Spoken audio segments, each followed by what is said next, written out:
pour Serein. Je vous l'avais annoncé avec Ditch dans les buts. Boulanger faille en défense centrale. Swers et Quilota sur les flancs. Westerlo en 5-3-2 avec Mabea et Remer qui vont arpenter des flancs sous Mabizet Perdikidzi. Remer, ouais, c'est long. Valeno, la sortie de Ditch qui a perdu le ballon. Il prend 2 fois, c'était chaud là avec Gbo face à Ditch. Le grand Moussa Gueye. Le coup de poing qui est donné, premier poteau. Et ça va revenir évidemment. Ce ballon qui va heurter le poteau de Zer. C'est pas terminé pour les Cerésiens. Il est clément, monsieur Put. Donc on revoit cette très jolie tête de Sapaouli qui a failli tromper Euser, sauvé par son poteau. Pas toujours exempt de tout reproche lors des 2 premières journées de championnat. Ça part vers le 2e poteau.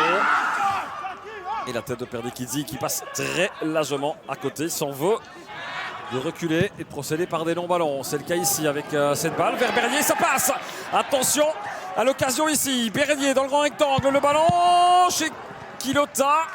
Et c'est finalement repoussé. Quilota.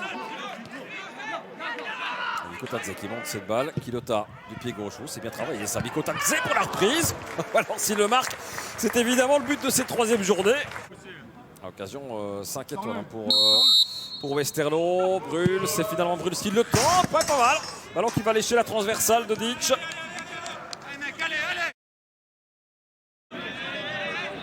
Pour centrer. Tente le débordement face à Mabea. Le centre de Swers au 2e poteau. Attention à cette reprise. Le ballon qui traîne toujours dans le petit rectangle. Et ça va finalement terminer en corner. Et puis là dans le petit rectangle, phase un peu brouillonne avec Gueye.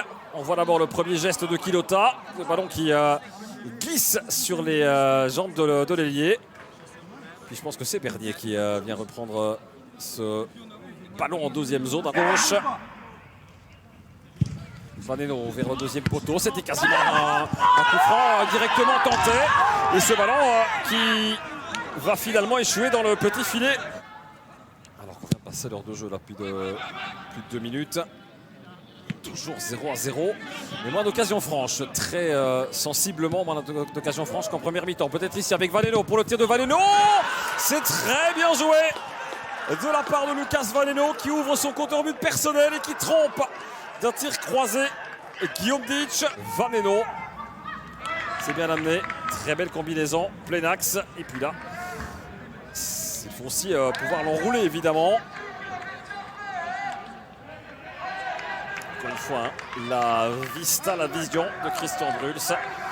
Et ce ballon qui passe entre les jambes de Swers pour aller se loger dans le bon match la semaine dernière pour Vetokele. Il va apporter quelque chose, ça c'est certain, à cette équipe de Westerlo. Il n'est pas content Maxime Bizet de ne pas avoir assez de soutien pour ressortir ce ballon.